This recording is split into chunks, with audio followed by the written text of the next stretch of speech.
নমস্কাৰ এই মুহূৰ্তত আহি পৰিছে কেইবাটাও গুৰুত্বপূৰ্ণ খবৰ আৰু এন ধৰণৰ খবৰসমূহ নিতৌ পাবলৈ চেনেলটো ছাবস্ক্ৰাইব কৰি ভিডিঅ'টোত এটা লাইক কৰি দিবলৈ নাপাহৰিব। তেন্তে বলক দেৰি নকৰি খবৰকেইটা আৰম্ভ কৰোঁ। দৰ্শকসকল, আজি ৰাতিপুৱাৰ প্ৰথমটো খবৰ।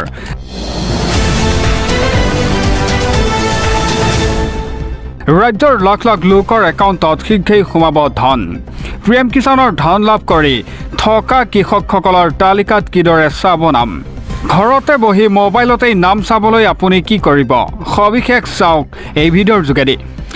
দেশৰ কোটি কোটি জনতালৈ এতিয়া ভাল খবৰ আহি পৰিছে। কোটি কোটি পিএম কিষাণৰ হিতাধিকাৰীলৈ ভাল খবৰ। কৃষকৰ একাউণ্টত পোনে পোনে সোমাব এতিয়া 21 নং কিস্তিৰ ধন। 4 ৰাজ্যৰ কৃষকে ইতিমধ্যে লাভ কৰিছে পিএম কিষাণৰ ধন। ইতিমধ্যে প্ৰকাশ পালে আঁচনিৰ হিতাধিকাৰীৰ তালিকা। ডিবিটিৰ জৰিয়তে কৃষকৰ একাউণ্টত সোমাব চৰকাৰৰ এই ধন। যিসকল কৃষকে KYC কৰিছে সেইসকল কৃষকে লাভ কৰিব ধন। অসমৰ প্ৰায় 18 লাখৰো অধিক কৃষকে লাভ কৰিব চৰকাৰী ধন। অতি সহজেই তালিকাত চাব পাৰিব আপোনাৰ নাম। pmkisan.gov.in ৱেবছাইটত গৈ কেনেদৰে চাব নাম আমি সবিশেষ জনাই আছোঁ। ৱেবছাইটত ক্লিক কৰি নিজৰ জিলা, ব্লক, গাঁও টাইপ কৰক। ইয়াৰ পিছত গেট ৰিপৰ্ট অপশ্যনত ক্লিক কৰিলেই ওলাব আপোনাৰ নাম। তালিকাত নাম নাপালে ফোন কৰক হেল্পলাইন নম্বৰত। নম্বৰ দুটা হৈছে 155261 অথবা 01124300606 নম্বৰত দিব পাৰিব অভিযোগ। পিএম কিষাণৰ ৱেবছাইটত গৈও দিব পাৰিব লিখিত অভিযোগ। পৰৱৰ্তী খবৰ। আজি ৰাজ্যৰ 7 জিলাত বন্ধ এতিয়া শিক্ষা অনুষ্ঠান, বেংক আৰু চৰকাৰী কাৰ্যালয়।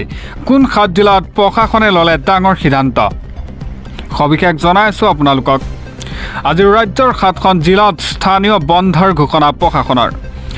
ডাঙৰ সিদ্ধান্ত ৰাজ্যৰ 7 জিলাৰ প্ৰশাসনৰ। 20 অক্টোবৰত ৰাজ্যজুৰি পালিত হ'ল চৰকাৰী বন্ধ। দেশত উদযাপিত দীপাৱলীৰ বাবে 7 জিলাত এতিয়া ঘোষণা কৰা হৈছে স্থানীয় বন্ধ। আজি দশালমৰা, মানকাছাৰ, কোকৰাঝাৰ, গোলাঘাটত স্থানীয় বন্ধৰ ঘোষণা। কামৰূপ মেট্ৰ, হোজাই, বৰঝাৰলী আৰু ডিব্ৰুগড় জিলাতো স্থানীয় বন্ধৰ ঘোষণা। 7খন জিলাত বন্ধ থাকিব সকলো ৰাজহুৱা দণ্ডাধীশ আদালত আৰু শিক্ষা অনুষ্ঠান। 7খন জিলাত আজি বিত্তীয় প্ৰতিষ্ঠান, বেংক, বীমা সমবায় আদিও বন্ধ থাকিব। আজি ৰাজ্যৰ এতিয়া 7খন জিলাত স্থানীয় বন্ধৰ ঘোষণা প্ৰশাসনৰ।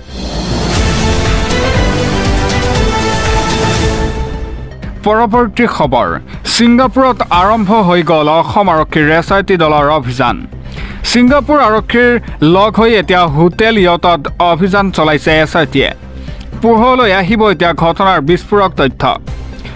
দিবলৈছে এটা ব্ৰেকিং আপডেট। জুবিনৰ ঘটনাৰ তদন্তৰ বাবে ছিংগাপুৰত আৰম্ভ এতিয়া SITৰ অভিযান। SITৰ মুৰব্বী মুন্না প্ৰসাদ গুপ্তাৰ IPS তৰুণ গোৱেলে চলাইছে এতিয়া অভিযান। আজি ইয়ট পাৰ্টিৰ স্থান পৰিদৰ্শন কৰিব SITৰ দুজনীয়া দলটোৱে। ঘটনাৰ আগদিনা থকা হোটেলতো চলাব এতিয়া তদন্ত। ছিংগাপুৰ আৰক্ষীৰ সৈতে বৈঠকত মিলিত হ'ব SITৰ দলটো।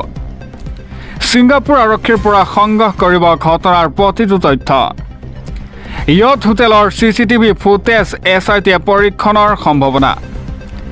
আজি জুবিনবিহীন 32টা দিন পাৰ হ'ল। জুবিনৰ ঘটনাৰ তদন্তৰ বাবে ছিংগাপুৰত আৰম্ভ হৈছে SITৰ অভিযান।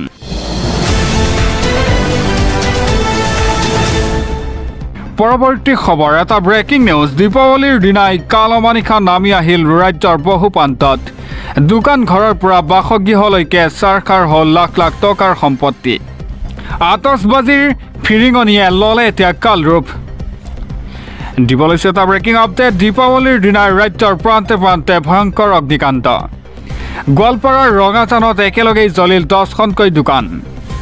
লাখ লাখ টকাৰ সা সম্পত্তি জুইত ভস্মীভূত হয়। বৈদ্যুতিক বিজুতিৰ ফলত এতিয়া অগ্নিকাণ্ডৰ সন্দেহ। শ্ৰীভূমিৰ লংগাই ৰোডত আতচবাজীৰ ফলত অগ্নিকাণ্ডত সম্পূৰ্ণৰূপে ভস্মীভূত এটা ঘৰ।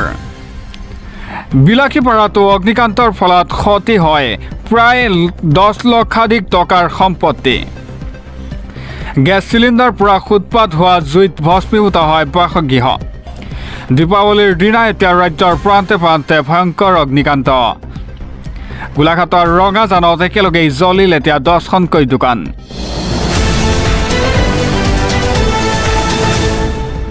দিব লৈছো পৰৱৰ্তী খবৰ নিৰ্বাচনৰ আগে আগে মুছলমানৰ জনসংখ্যাৰ বৃদ্ধিক লৈ কঠোৰ হৈ পৰিব এতিয়া কেন্দ্ৰীয় চৰকাৰ ডিটেক্ট ডিলেট ৰিপৰ্টৰ জৰিয়তে লোৱা হ'ব এতিয়া ব্যৱস্থা মুখ্যমন্ত্ৰীয়ে দিলে সতৰ্কবাণী দিব লৈছে এটা গুৰুত্বপূৰ্ণ খবৰ আজিৰ তাৰিখত অসমত মুছলমানৰ জনসংখ্যা 39.5% বৰ্তমান অসমত অসমীয়াৰ হিন্দুৰ জনসংখ্যা 40%তকৈ কম মাজুলীৰ দৰে অঞ্চলত মুছলমানৰ 100% জনসংখ্যাৰ বৃদ্ধি পাইছে অসমীয়া মুছলমানৰ জনসংখ্যাৰ বৃদ্ধিৰ হাৰ আমাৰ সৈতে একেই হৈ পৰিছে এটা মাজুলীত 100% মুছলমানৰ জনসংখ্যা বৃদ্ধি হোৱাটো সমস্যাৰ গভীৰ এই বিষয়টো লৈ এতিয়া চৰকাৰ আমি সকলো চিন্তিত বুলিও মন্তব্য কৰে বিদেশৰ পৰা অহা মানুহে সৃষ্টি কৰিছে এতিয়া সমস্যা এই সমস্যা নিৰ্মূলৰ বাবে ভাৰত চৰকাৰে গ্ৰহণ কৰিছে ডেমোগ্ৰাফিক মিছন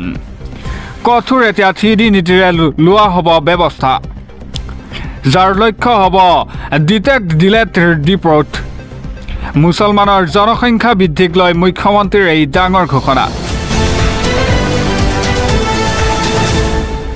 পৰৱৰ্তী খবৰ আহোম চুতীয়া আৰু কোজাজবংশীয়ে কোনো কাৰণতেই পাব নালাগে জনজাতিকৰণ এই দাবী এতিয়া অসমৰ 40 লাখ জনজাতিৰ দাবী মানি নললে গুৱাহাটীৰ লগতে মধ্য অসম আৰু উজনি কপাব চিচিটোৱাই দিব লৈছে এটা অতিকৈ গুৰুত্বপূৰ্ণ খবৰ 40 লাখ জনজাতিয়ে নিবিচাৰে এতিয়া 6 জনগোষ্ঠীৰ জনজাতিকৰণৰ দাবীত আন্দোলন চলি থকাৰ মাজতেই ডাঙৰ খবৰ আহি পৰিছে জনবহুল আৰু আগবঢ়া জনগোষ্ঠীক জনজাতিকৰণৰ প্ৰদানত এতিয়া বিৰোধিতা আহোম চুতীয়া কোজাজবংশীক জনজাতিকৰণৰ বিৰোধিতা তিনিটা জনগোষ্ঠীক জনজাতিকৰণত বিৰোধিতা এতিয়া চিচিটোৱাৰ 10 নৱেম্বৰত ইয়াৰ বিৰুদ্ধে গুৱাহাটীত হ'ব জনসমাৱেশ উজনি মধ্য নামনি অসমতো হ'ব বৃহৎ গণসমাৱেশ মূলসুঁতিৰ অসমীয়াৰ জনজাতিকৰণৰ দাবী নামানে এতিয়া 40 লাখ জনজাতীয় লোকে আৰ্থ সামাজিক সাৰ্ভে অবিহনে দিব নালাগে এতিয়া জনজাতিকৰণ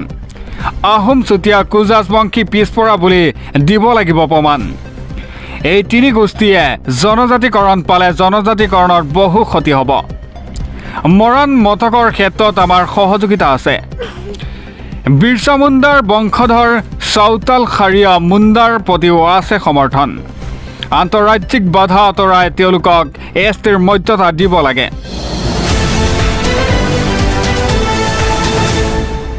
পৰৱৰ্তী খবৰ এটা ব্ৰেকিং নিউজ অসমৰ আকাশত এয়াৰ ইণ্ডিয়াৰ বিমানৰ ভয়ংকৰ ঘটনা শ যাত্ৰীৰ মাজত এতিয়া হাহাকাৰ অৱস্থা দিব লৈছে এটা ব্ৰেকিং আপডেট শ যাত্ৰীৰ মাজত এতিয়া হাহাকাৰ অৱস্থা দিল্লীৰ পৰা ডিব্ৰুগড়লৈ আহিছিল যাত্ৰীবাহী বিমানখন মাজ আকাশতেই যান্ত্ৰিক বিজুতি এয়াৰ ইণ্ডিয়াৰ বিমানত ডিব্ৰুগড়ত অৱতৰণ কৰিব নোৱাৰি গুৱাহাটী পালেহি বিমানখন গুৱাহাটীৰ বিমানবন্দৰত জৰুৰীকালীন অৱতৰণ কৰে বিমানখনে গুৱাহাটীৰ বিমানবন্দৰত মেৰামতি কৰি পুনৰ ডিব্ৰুগড়ত অৱতৰণ কৰে অসমত এয়াৰ ইণ্ডিয়াৰ বিমানত এতিয়া ভয়ংকৰ ঘটনা সংঘটিত হয় শ যাত্ৰীৰ মাজত এতিয়া হাহাকাৰ অৱস্থা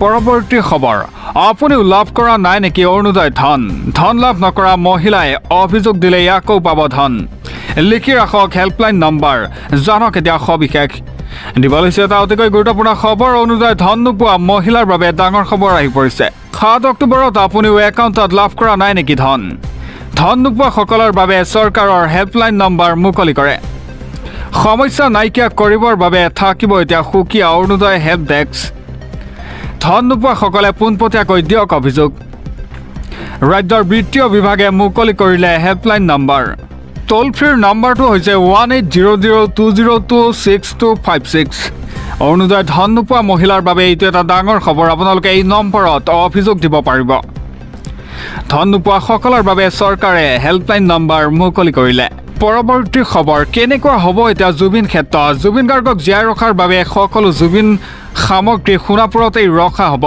সম্পূৰ্ণ হৈ গ'ল প্ৰথমখন বৈঠক মন্তব্য কৰে পত্নী গৰিমা শইকীয়া গাৰ্গে সবিশেষ জনাইছো আপোনালোকক জুবিন গাৰ্গৰ শেষকৃত্যস্থলীৰ নিৰ্মাণক লৈ সম্পূৰ্ণ হল প্ৰথমখন বৈঠক কেনেকুৱা হ'ব এতিয়া মৰমৰ শিল্পী জুবিন গাৰ্গৰ শেষকৃত্যস্থলী আজিৰ পৰা জুবিনৰ সমাধিস্থল নহয় জুবিন ক্ষেত্ৰ হিচাপে হ'ব নামাকৰণ জুবিনক জীয়াই ৰখাৰ স্বাৰ্থত নিৰ্মাণ হ'ব এতিয়া জুবিন ক্ষেত্ৰ প্ৰথমখন বৈঠকত মন্তব্য কৰে পত্নী গৰিমা শইকীয়া গাৰ্গে শেষকৃত্যস্থলী সমাধি বা স্মৃতি শব্দ জড়িত হোৱাটো নিবিচাৰোঁ কাৰণ জুবিন সকলোৰে মাজত জীয়াই আছে প্ৰতিটো পদক্ষেপ জুবিনক জীয়াই ৰখাৰ বাবে গ্ৰহণ কৰা হৈছে জুবিনৰ সকলো সামগ্ৰী জুবিন ক্ষেত্ৰতে সংৰক্ষণ কৰাৰ ব্যৱস্থা কৰা হ'ব আমি পৰিয়ালৰ পৰা যিমান পাৰোঁ চেষ্টা কৰিছোঁ জুবিন ক্ষেত্ৰৰ ডিজাইনৰ বিষয়েও আলোচনা কৰা হৈছে এনেদৰে মন্তব্য কৰে গৰিমা শইকীয়া গাৰ্গে ভৱিষ্যতে ৰাষ্ট্ৰীয় ঘাইপথটো ছয়লেনযুক্ত হোৱাৰ সম্ভাৱনা আছে কিমান ভূমি থাকিব সেয়া PWDয়ে নিৰ্ধাৰণ কৰিব এটা জুবিন গাৰ্গৰ শেষকৃত্যস্থলী নিৰ্মাণক লৈ সম্পূৰ্ণ হল প্ৰথমখন বৈঠক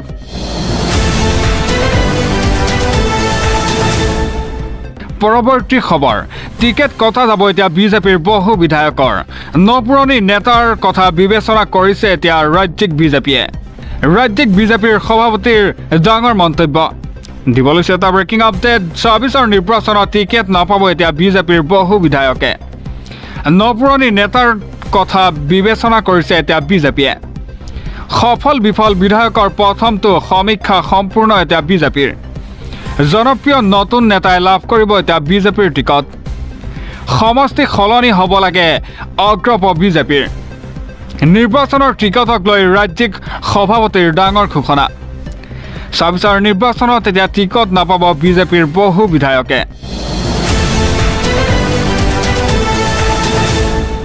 দিব লৈছো পৰৱৰ্তী খবৰ জুবিন গাৰ্গৰ স্মৃতি গ্ৰন্থৰ নামত বিৰোধী ঐক্যমঞ্চৰ চূড়ান্ত মিথ্যাচাৰ দায়িত্ব জ্ঞানহীনতাৰ পৰিচয় দি বিৰোধী ঐক্যৰ নাফুট নাচুট কাণ্ড SRTৰ তদন্তৰ মাজতেই চূড়ান্তৰ বিতৰ্ক তথ্য দিব লৈছে এটা ব্ৰেকিং আপডেট জুবিন গাৰ্গলৈ শ্ৰদ্ধা যাচিবলৈ গৈ বিৰোধী ঐক্যৰ চূড়ান্ত মিথ্যাচাৰ জুবিন গাৰ্গৰ নামত লিখা গ্ৰন্থত দায়িত্ব জ্ঞানহীনতাৰ পৰিচয় এতিয়া বিৰোধীৰ স্পষ্টকৈ জুবিন গাৰ্গৰ মৃত্যুৰ কাৰণ এতিয়া স্কুবা ডাইভিং বুলি উল্লেখ কৰিছে যি সময়ত জুবিনৰ মৃত্যু স্কুবা ডাইভিং নহয় বুলি অসমে জানে সেই সময়ত এটা মৃত্যুৰ কাৰণ স্কুবা ডাইভিং বুলি ক'লে বিৰোধী ঐক্যই জুবিন গাৰ্গৰ মৃত্যুৰ এমহীয়াত এতিয়া উন্মোচন কৰা হ'ল গ্ৰন্থৰ এই মিছা তথ্য কাঞ্চনজংঘা জুবিন শীৰ্ষক স্মৃতি গ্ৰন্থন এই মিথ্যাচাৰ বিৰোধী ঐক্যৰ এয়াই জুবিন গাৰ্গলৈ শ্ৰদ্ধা নে অপমান বিৰোধী ঐক্যৰ তাক লৈ ডাঙৰ প্ৰশ্ন উত্থাপন হৈছে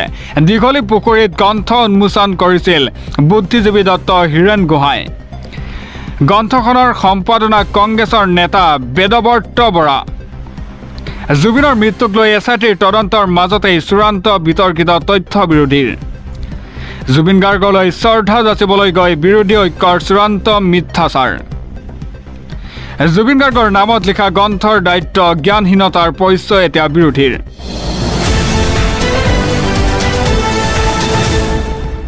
পৰৱৰ্তী খবৰ মহিলাৰ সৈতে বিজেপি নেতাৰ ভয়ংকৰ কাণ্ড বিজেপি নেতা দীপেনৰ ঘটনাৰ বিৱৰণ শুনিলে স্তম্ভিত হ'ব আপুনিও দিব লৈছে এটা ব্ৰেকিং আপডেট ঘৰত কোনো নথকাৰ সুযোগ লৈ মহিলাৰ সৈতে কুকাণ্ড কৰে বিজেপি নেতাই লম্পট বিজেপি নেতাৰ দীপেন দাসৰ জঘন্য কাণ্ডই জোকাৰিছে তেওঁৰ ৰাজ্য ভয়ংকৰ কাণ্ড কৰিবলৈ লওঁতেই পলায়ন কৰে মহিলাগৰাকীয়ে ইতিমধ্যে লম্পট দীপেনক আটক কৰিছে আৰক্ষীয়ে ডিব্ৰুগড়ৰ ৰহমৰীয়াত ৰাজ্য কপোৱা এটা জঘন্য কাণ্ড ৰাজ্যত বিজেপি নেতাৰ জঘন্য কাণ্ড ঘৰত কোনো নথকাৰ সুযোগ লৈ মহিলাৰ সৈতে কুকাণ্ড কৰে বিজেপি নেতাই